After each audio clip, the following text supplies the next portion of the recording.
Hi friends, Telangana రాష్ట్ర ప్రజలందరికీ అదృప శుభవార్త. కొత్త ఆసరా చేత పెన్షన్లు భారీగా అయితే పెంచారు. పెంచిన డబ్బులు ఇప్పటి వరకు కూడా ఇవ్వట్లేదు, ఈ నెల ఆ నెల అంటున్నారు. అప్డేట్ వచ్చినా కూడా పెంపు అయితే జరగలేదు అనేసి ప్రతి ఒక్కరు కూడా అడగడం జరుగుతుంది. ప్రతి ఒక్కరు కూడా ఇన్ఫర్మేషన్ అనేది నేను క్లారిటీగా అయితే చెప్తాను. స్కిప్ చేయకుండా అయితే వీడియో అయితే చూడండి. కింద ఆల్ బటన్ సింబల్ గంట సింబల్ నొక్కితే నేను వేసే లేటెస్ట్ అప్డేట్స్ వీడియోస్ నోటిఫికేషన్స్ మీకు వెంటనే అయితే వస్తాయి. అయితే కొత్త పెన్షన్లు అయితే పెంపు చేస్తున్నారు. కొత్త పెన్షన్లు కూడా మంజూరు చేస్తున్నారండి. ప్రతి ఎవరెవరికి చేస్తున్నారు తెలుసుకునే ముందు ఇలాంటి అర్హతలు ఉండాలి. తెలుసుకునే ముందు లైక్ చేయండి. ఇక ప్రతి ఒక్కరికి కూడా పాత వారికైనా కొత్త వారికైనా వృద్ధులకి, వితంతువులకి, ఒంటరి మహిళలకు 4,000, వికలాంగులకు 6,000, హెచ్ఐబీడీ చేనేత మగ్గం కార్మికులకు 4,000, డయాలసిస్ వారికి కూడా 4,000 అండి. ఈకేవైసీ ఎంపీసీఐ లింక్ అయితే చేసుకోవాలి. ప్రతి ఒక్కరు కూడా ఎలాంటి పథకాలు ఎక్కువ పథకాలు ఉన్నా కూడా ఈకేవైసీ ఎంపీసీఐ లింక్ అయితే చేసుకోవాల్సి ఉంటుంది.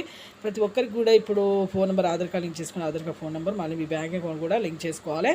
అయితే ఇప్పుడు 14,000 కోట్ల రూపాయలు అయితే విడుదలైతే చేశారండి. కొద్దిగా అమౌంట్ తక్కువ ఉండడంతో ఇప్పుడైతే పెంచలేదు. కానీ ఇప్పుడు మళ్ళీ మే నెలలో అయితే 3 అయితే విడుదలైతే చేస్తాం పెంపు విషయం అని చెప్పడం జరిగింది. కొత్త పెన్షన్ కూడా మే నెలలోనే మీకు విడుదలైతే చేస్తాం, మంజూరు చేస్తామని కూడా చెప్పడం జరుగుతుందండి.